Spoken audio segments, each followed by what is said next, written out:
Welcome to the Rational Egoist. I'm your host, Michael Leibowitz. A very important concept for me when it comes to human psychology is that of psychological visibility. I first read about the concept, I don't know, some 19, 20 years ago in reading The Psychology of Self-Esteem by Dr. Nathaniel Branden.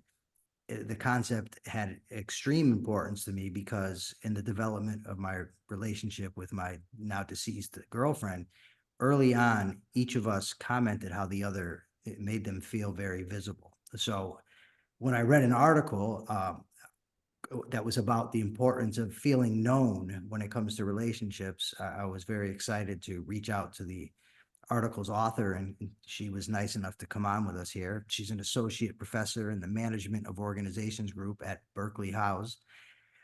Her name is Juliana Schroeder. Welcome to the program. Thank you so much for having me. I'm excited to talk with you about these topics and curious to see where this conversation will go. As am I.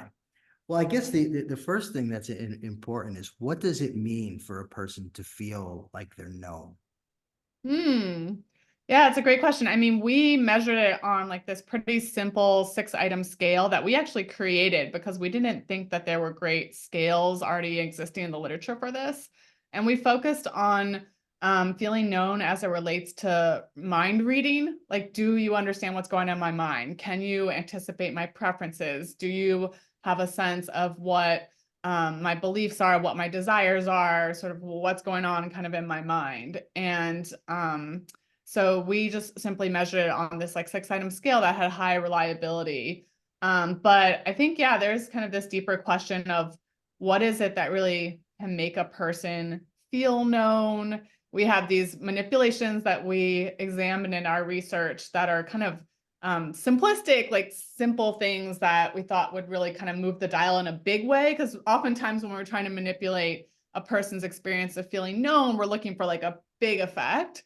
And so we, like, for example, in one of the scenarios that we tested, we had people imagine running into an acquaintance who forgot their name, like forgot like some big thing about them.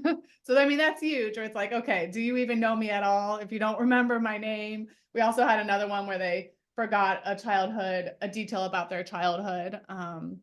So that's another thing. So you could imagine that things that people, information about themselves that are ingrained in their identity, things that matter to them. If you know that thing or you forget that thing, that's going to matter more as opposed to something kind of superficial or shallow, like maybe you know my favorite color. I don't know, maybe that would matter to some people, the favorite color. But I think there's a lot more research that needs to be done on, yeah, exactly what it is that makes a person feel known or not known in kind of like a deep way.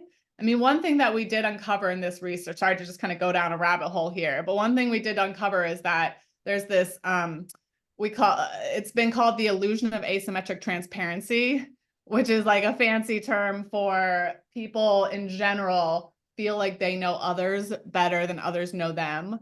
And that comes from this sense of like, I have a lot of introspection, not necessarily all accurate, but introspection into my own self and my mind and my life. And so I know that there's a lot going on up here and that I have a lot of different preferences and they're nuanced and sometimes they're conflicting and, you know, they're state-based. They might be different in the morning than in the evening.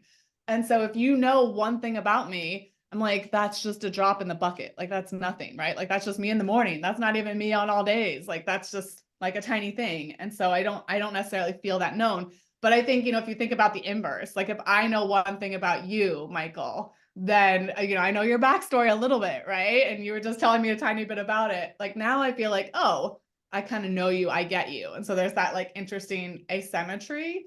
And so I think that, you know, one of the things that we thought was really interesting about this research paper that you found was that even though people generally tend to feel less known than they think they know others, it's the extent to which they feel known, that little bit that seems to really matter more in terms of their happiness in the relationship.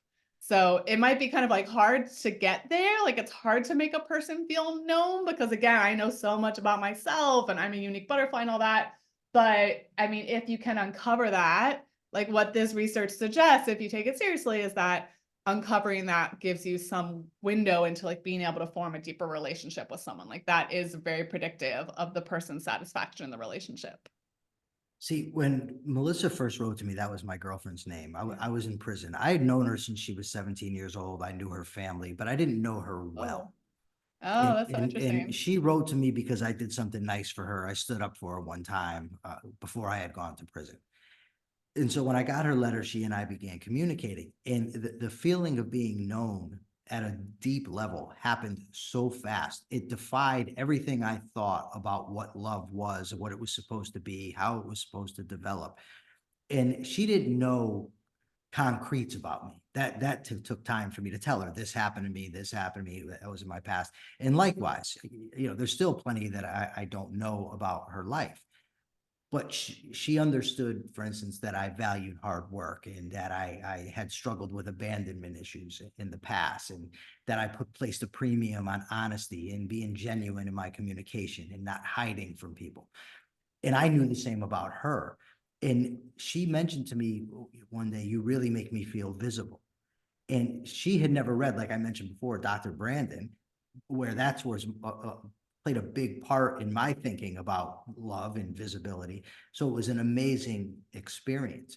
And so while she and I differed on some superficial things, like the type of work that we like to do, for instance, or the type of shows we like to watch, although we did share a lot of similar ones, our passions and our desires to be better people and to work on ourselves, we had an affinity there. And each of us recognized it in the other quickly, and it allowed for love to develop. It was 2 weeks before I knew and that I was in love with her. And it was funny because I always thought, no, that's not possible. You have to spend time with somebody, you have to be able to see them in different contexts. This whole theory of love that I had. Mm. And some people told me, you shouldn't tell her that, you're crazy, you shouldn't get involved with, in that type of relationship. But the interesting thing to me is, she passed away from lung cancer at 44 years old and wasn't a smoker. So, I mean, it was a Right. shock. But I'm so happy that I didn't waste time based on what my standard view of love was to tell her. And I told her, like I said, after 2 weeks, and she responded and told me she felt the same. And I guess the whole point of me getting into this is that the feeling of somebody recognizing me for who I was so huge. And the fact that to her, I recognized her, and not only recognized each other, but still loved each other with a deep understanding of who we are, was so important that it facilitated that spark that ultimately led to us being together for 17 months, well, no, more than that, 22 months, 17 of which, we're out here in the free world. So I guess I kind of maybe already spilled the beans on my next question, but I'm curious to get your take on it. Is why is this so important in relationships? And it's not just in romantic relationships, and it's in relationship with friends, family, children, parents, whatever. It's an important thing. Why do people place such a premium on it? Mm. Yeah, well, thank you for sharing all of that. And I just think it's like a fascinating case study. I mean, you're making me think about it. So I'm not really an expert in romantic love per se. Like I study mind perception. How do people come to try to recognize each other's minds and make judgments of each other's minds and understand each other's minds? But I focus more on the kind of like first parts of the very beginning, like how I might perceive someone before I've even met them. Like how do I form like first impressions, judgments, like maybe like kind of through a negotiation, like an hour-long interaction. But I'm not usually studying romantic relationships or like very long-term relationships, like what happens 30 years down the road.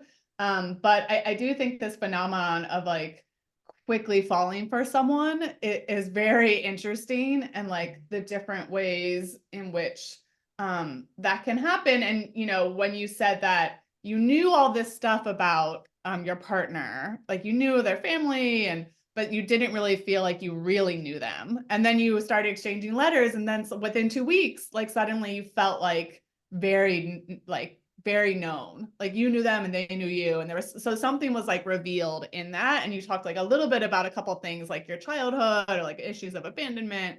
And so, that even brings to mind all these like interesting hypotheses that we could study in terms of, like one hypothesis that just came to mind right away was like maybe it's when people reveal information that I said something that's like deeply tied to identity.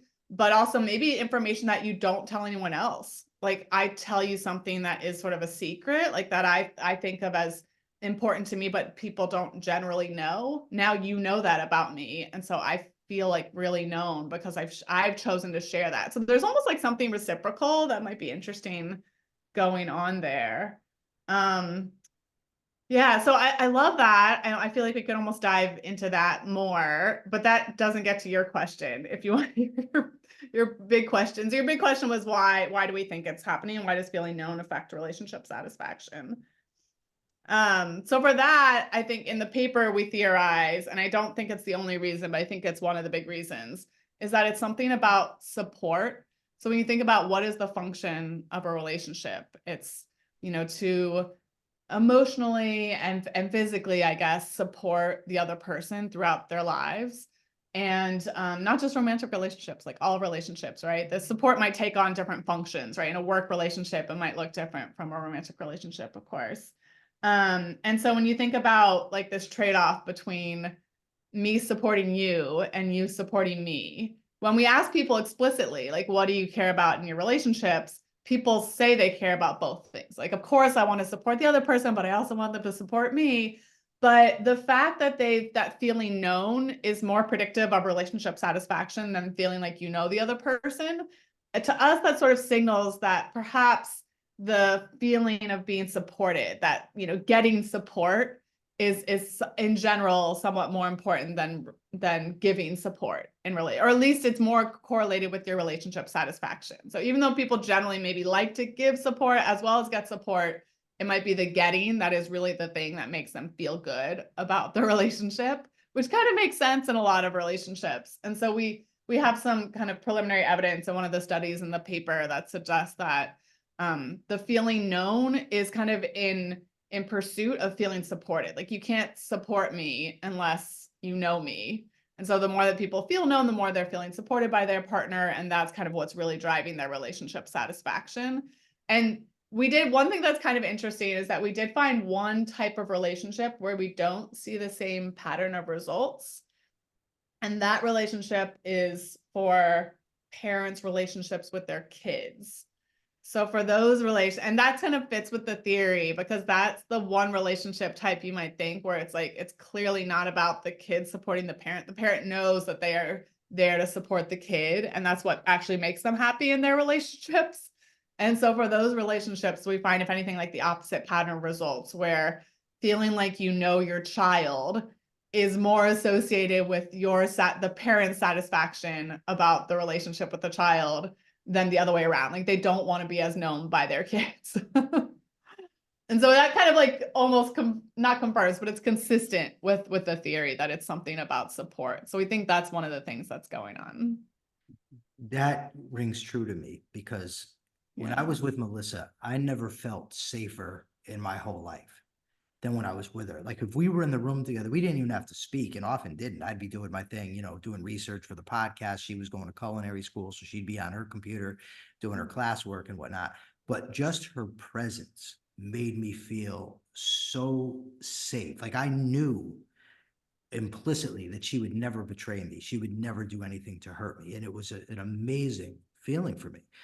And later on, as she was going through the lung cancer, which we only knew she had it for about a month and a half before she passed away, but she took every step she could to get better against, tremendous odds because she has a 5-year-old son. Oh, wow. And I watched how much she struggled to fight for him, to stay alive for him, to do everything. Wow. I mean, she went through just brutal treatments to be there for him. And I juxtaposed that with my mother. My mother, I loved my mother. Don't get me wrong. I'm not trying to badmouth my mother, but she wasn't a very good mother. My mother was a heroin addict. She was very neglectful, and she ended up committing suicide while I was in prison. She knew, had to know what it would do to me, but she did it anyway. And when I compared what she did, how she bailed, to how Melissa conducted herself for her son, and that was one of the things, even at the beginning, that attracted me to her, was how much she loved her son.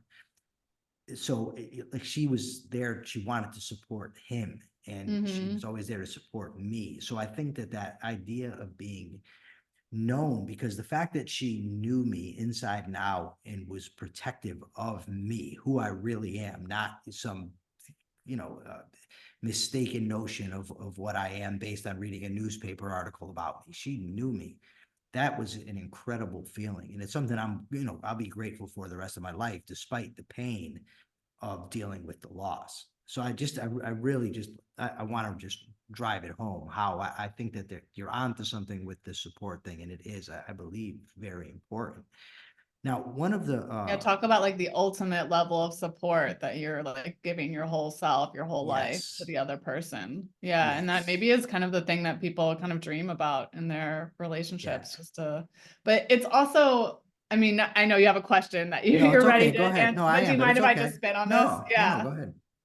You're also making me think about how with you and Melissa, it was reciprocal. Like you're like, we could be in a room and just read each other. And you had that kind of back and forth. And so that's something we've been thinking about a bit in this research too, which is that, in a way, the two constructs of feeling known and feeling like you know the other person are highly correlated. That everything correlates with each other, which is why it's kind of actually a little bit challenging to differentiate them. But we looked at like some of the more asymmetric relationships. And so symmetry is good. So if you both like feel like the other person knows you and feel like you know them, like that's generally good, even though feeling known does always tend to dominate. Asymmetry is not as good. So if you feel like the worst relationships, and we looked at some asymmetric ones, if you feel like you really know them and they don't know you, right? So basically you're in a service role. Again, parents, that works. But for any other relationship, it's a really bad place to be in. That was like always the worst. And then if you feel like they know you, but you don't know them, it's not that comfortable either. It's better because like at least it's about you, I think. And that kind of is consistent with but it's not great either. But so, you actually do kind of want to shoot for the symmetric, like you feel known by them and you feel like you know them. And so there's something to that. And so I even think about like this theory about how relationships develop in the first place. And there's a very famous paradigm that is used called the fast friends paradigm, where you can have people that are just strangers go through this exercise that we use in the lab, go through this exercise where they ask questions of one another to get to know each other. And it's supposed to happen in a particular order. So the questions start like low intimacy and then they build to higher intimacy. So it starts with like, what did you have for breakfast yesterday? And like, what's your favorite color? And we would go back and forth. So I would answer and then you would say, okay, now what's your favorite color? So we're sharing, we were getting to know each other.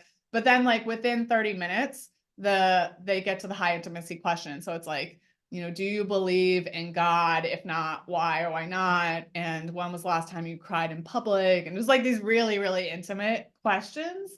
And so there's something that's, the theory is that it has to be reciprocal. So we're both sharing on the same topic and it has to build. It has to go from low intimacy to high intimacy. And I always thought that was just so interesting that like I don't think it's all the facets of it have been really well tested. Like and we've tried to we've played around with doing some different versions of this.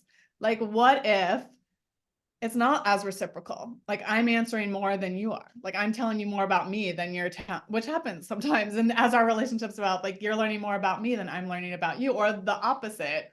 And what if you skip some of the low intimacy? Do you really need all those low intimacy things? What if you just jump right to the high intimacy?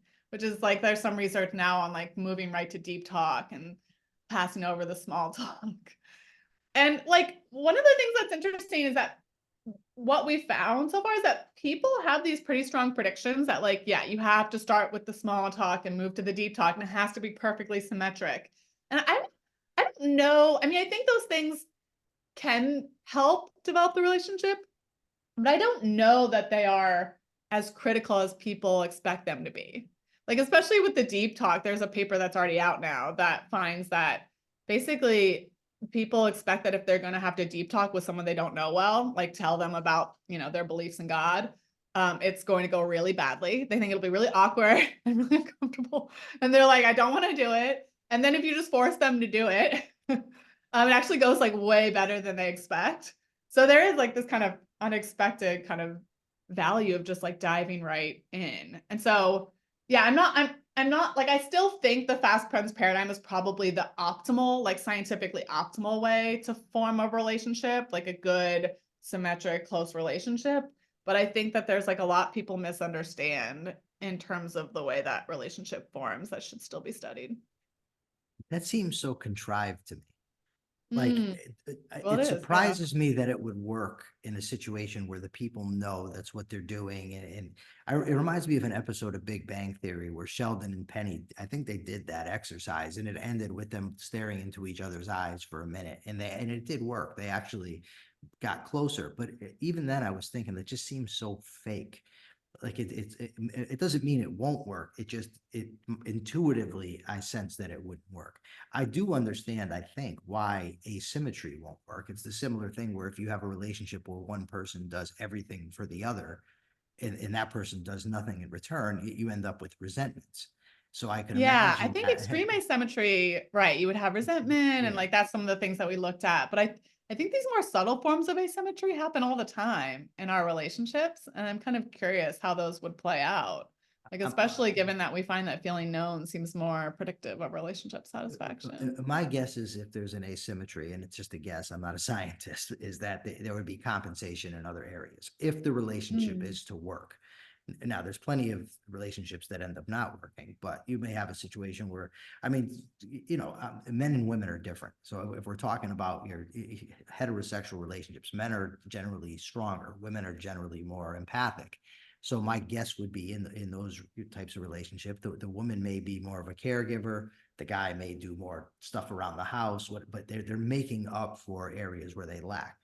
Now, obviously, I can get crucified for being so stereotypical. I get that, but I wasn't going to go into all the no, research on gender differences, but we no, could. That would be no, no. fun. Yeah. But I mean, I'm just giving it as a hypothetical. Even if I'm wrong about the specifics, I think that the generalization is true. I believe that when one person does an abundance in one area, the other, if the relationship's to work, would be doing things to compensate for that. Now, in this area Well, of so I was just saying, so one of the most famous papers in relationship science looks at relationship, like romantic relationship longevity. And what they found was that the relationships that lasted the longest were ones in which people felt like they knew each other. So there's like some semblance of accuracy, but that there was also optimism. So it's like, I know you, but I also am optimistic about you. Like I believe kind of the best version of yourself. And so they were sort of like, there's this sense that that's what's going to prolong a relationship is like when people have optimistic, they feel known, but they're optimistic, like the best self of the person. it seems to me that that's a recipe for disaster, unless Yeah, you're because you think it might be like artificial or like, well, it's just hmm. we all have our shortcomings, and if you have an illusion of somebody that they're pristine and perfect, nobody can keep that up. And it seems like unless you're going to keep deluding yourself, eventually, that the facade is going to crack. And when that happens, it just seems to me it would be problematic. I mean, I was never under the Yeah, so I impression. think what these authors were arguing was not that it's like completely like inaccurate. Like, oh, I think you're always going to be on time and you're always late. Like I would never be able to keep that up. It was more like, I know you're usually late, but I think you're trying. Like I have some like positive Yeah, spin well, on it, that you makes sense know? to me. Yeah. So if I'm in a new relationship or one that's lasting, what are steps that I can take or anybody can take that would make them feel more visible? Like how can I help to cultivate that feeling of visibility? Is it even possible or is it just all on the other person? I don't know, but it seems there's things that a person can do. Yeah. How do you make the other person feel known? So like our final experiment in the paper looked at the dating context specifically, and we looked at different types of relationships throughout the paper. So this was one of the few ones that we did in the context of dating. And we just thought it was quite interesting that in a lot of dating profiles that people write online, like Match.com and Coffee Meets Bagel, and there's hundreds of these different platforms out there now, these online dating platforms. People seem to be focusing a lot on themselves. Like they'll say, here's what I'm looking for, and here's my list of requirements, and here are the things that I like, and I want someone who will take long walks with me on the beach and other things. And it just seems to be like a lot about them. And we're like, well, it's, if we take this research seriously, like what other people who are looking at these dating profiles might be thinking about is they're looking for someone who will know them and support them. And so maybe there should be some, it'd be wiser if you're writing a profile to send at least some signal that you're going to be a good partner and that you're going to try to care about the other. And I realize this is maybe a hard task for people that are writing these profiles because they don't know the other person. Like they don't know who the mystery person is out there. But at the same time, you could sort of signal that, like, I will be there. I'm looking for someone that I can listen to. Like as opposed to I just want to be listened to all the time. And so we just thought that it was interesting. We coded a bunch of online profiles, and we found that people almost never say anything about what they would do for the other person. Even in a hypothetical sense, like no, even just signal of that. It's like you never see that in the profiles. And when we ask people online to write, profiles, they, spontaneously focus on themselves more, but we can nudge them to focus in different things. So we could say, focus on how you want to be known or supported, right? And that's kind of just looks like the control condition. That's what people naturally do. Or we could say, focus on your future partner and how you might be able to better know them and support them, and try to write about that in your profile, which is hard for people. It's kind of like, that's the weird thing but then the interesting thing is that people kind of recognize already, even the writers recognized that when they wrote about the other person, that might be more appealing. So there was like even that little sense among the writers. But when we showed those profiles that people created to another set of potential partners, they just reported that they found the ones in which people wrote about them to be much more appealing to them. So, right, they're looking for that signal that the other person might get to know them. And so I know it's a bit of a tension, like it's a trade-off in terms of people want to signal they want to be known. So of course I want, to write about myself, and I want to signal all the things that I'm looking for. But at the same time, like to be appealing to others, you want to show that you're going to know them too. And so I think people just forget that second part. And that's what's interesting. About a week ago, a woman I'm friends with showed me her dating profile, and I thought it was horrible. But then she asked me, she said, well, what would you write? And it suddenly occurred to me what a difficult task that is. Yeah. You have impression management going on. What do I want to put out there? And I'm well aware if I get on there and I would say, I'm great at this, I'm great at that. And then someone, oh my God, look at this guy. He's so full of himself. But if you go on there and you're humble, somebody may say, oh, this guy lacks confidence. And maybe you're sharing too much information, not enough information. It's just not an easy task to do that. Right. Right. So I gained some sympathy for her after I criticized it. Once she put the onus on me to come up with something, I said, okay, maybe I'm mistaken here. I mean, no wonder there's like a whole cottage industry of like dating coaches, because that first interaction and like how you even present yourself is so challenging. But I think people get so many parts of it wrong. See, But the yeah, this is dating just like one coach, other thing they seem to systematically get wrong, is that they forget to signal to the other person that they want to be a good partner to the other person. see, if I met somebody and I found out they had a dating coach, I would just like, oh my God. I don't know why that would be such a bad thing. I mean, you're talking about someone who's going the extra mile to learn how to do this, but to me, it would seem fake. I might be wrong, but that would be my initial impression on it. Yeah, but just think, if I were to reveal to you that I have a dating coach, I'm so vulnerable. Like now you know me, now I would feel like I know you. Yeah, I suppose that's Maybe that true. would be Yeah, good. it might. It kind of, Now, maybe it depends how the information comes out. Yeah. so what could a person do to convey to somebody else that they know them, that they understand them? And I mean authentically. So obviously they would have to first take the steps to get to know the person, but then how to convey it.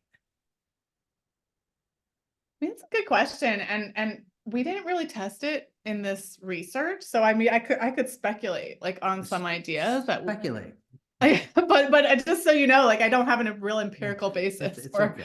for this speculation. Yeah. I mean, I think that to make the other person feel known, you have to like understand what matters to them and what they care about. And yeah, anticipating the needs that are going to make them actually feel supported in the relationship. So if it is about support, like you're trying to actually ultimately make the person feel supported, you want to make them feel like you know them in a way that's going to lead you to be more supportive to them, or make them feel like they're being supported. And that's what's going to make them feel good about the relationship. So I think you want to try to find that information that's going to lead them to feel like comfortable and supported, like you said, safe, like in the relationship. I'm not exactly sure what that is or like what, yeah, but I think that's what you're looking for. See, yeah, I think that's key, to let somebody know that you support them. I'm just reminded of Melissa saying to me, there's been things I've done in my past that you might not approve of. And I'm like, are you kidding me? Have you seen mine? I've been in prison 25 years. Like, who the hell am I to judge Yeah, anybody? which gets to like a whole nother point of like, not only do they know things about you, but there's no judgment, right? And they love you anyway. So we use this, you said something that reminded me of this quote that we use in the paper by Elizabeth Gilbert, the Eat, Pray, Love author. And she had this great quote where she was like, the most miraculous thing is being known, but being loved anyway. It's like, you know me, you see me, and you love me. And so that's like the thing that's kind of amazing, which is like, you feel like the person knows. And this kind of gets to your point of like, I actually want to know the bad things about you. Like that's the thing that maybe that matter, that maybe in fact, here's another hypothesis, it could be tested, which is like, maybe it's not even knowing the good things, because that's the stuff that like, you share it with everybody. Like, of course I want everyone to know my awards that are like on my wall or whatever. It's the bad things, like the secrets, again, that is what's really going to bring us closer and make you feel more known. Once you reveal that information, that's like the thing that moves the dial on the relationship closeness. And I think it also makes one feel safer, because if I know that someone knows me inside and out and is there, I'm not worried that they're going to find out something. Who knows? Maybe, a friend of mine from 20 years ago tells her something, or an ex-girlfriend pops up and says, well, did you know this? If I'm honest and I'm known and I'm loved anyway, then I don't have to concern myself with any of that stuff. So I think that's huge. Yeah, that's an interesting, I love to test that, knowing something that's not good about someone is the thing that changes the relationship satisfaction. I don't know that all this can be tested. I'm very skeptical about Well, experiments that's my job. I'm an in experimenter. psychology. I have to learn, I have No, to figure out a way to I test get it. it. And I'm not saying there's no importance to experimentation. I just know that people are different.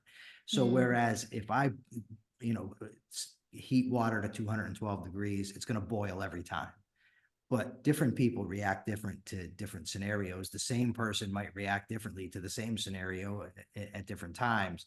And I think that definitely skews those types of tests, especially when you add in demand characteristics where people know they're being studied, so they act in a certain way. It just, I don't know. I don't, it's not, I'm not trying to devalue that, but like you said earlier, well, I could speculate. I think that has value as well, because you're a human being. You've done an abundance of reading. You've been in relationships. You have friends. So you know things just from that. Yeah. Things that might not be able to be tested.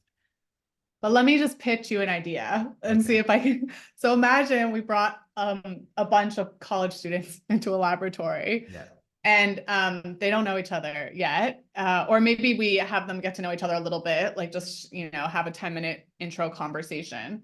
And then we half of them, we randomly assign half of them and say, share something that happened to you in the last month that you feel kind of ashamed about, like something that was hard for you with your partner.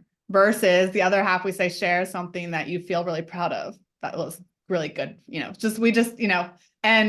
then the people that share the shame thing on average report feeling closer to their partner afterwards. Like that would be interesting. I mean, yes, it is artificial. Sure. But it would be so interesting. And I don't think people would predict that. And I don't think they would want to do it.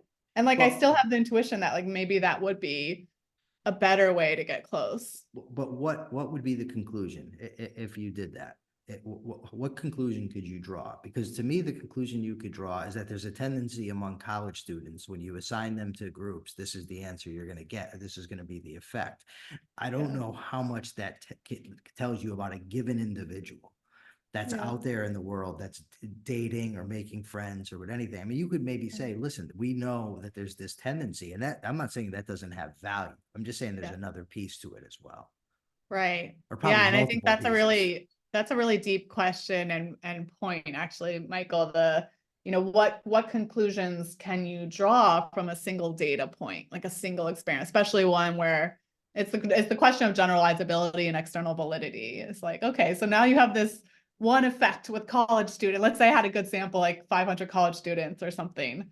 What does this tell us about other contexts? And I think, in the paper that you found, we have, I don't know, I think 10 experiments or more in that paper across lots of different samples with thousands, like almost 5,000 people total. And so we did try to look in different contexts, but I think you would want to try to test that in a couple different contexts. And I think you'd want to better understand, what is it about sharing something bad versus something good? Like, is it just the valence? Is it the fact that it seems like there's other confounds there, like sharing something bad is something you don't do very often. So there might be some novelty in that. Or maybe it's that, it's a secret. Like, there's so many, I think you want to like specify, you need more precision on the independent variable. Like, what is that construct of sharing something bad? Like, what is it about that maybe brings people closer? And then I think you'd want to test it in other situations as well. So it's not just like a college student effect. But yeah, I think you'd have to do a couple, like lots of experiments before you could draw a conclusion. But that's just a big question about all of research, which is like, how much empirical data do you need before you draw a conclusion, and how far can you generalize that conclusion? Excellent point. Okay, is Yeah, there anything that we didn't cover that you think we should have, or anything that should have been said that wasn't? I think so. I enjoyed this. I did as well. Is there some place that people can find you? www.julianaschroeder.com. You can just go to my website. All Yeah. right, that's beautiful. Thank you so much for being here. It's been a great discussion. Really appreciate it. Thank you so much. For now, this is the Rational Egoist signing out. I'm Michael Leibowitz. Till next time.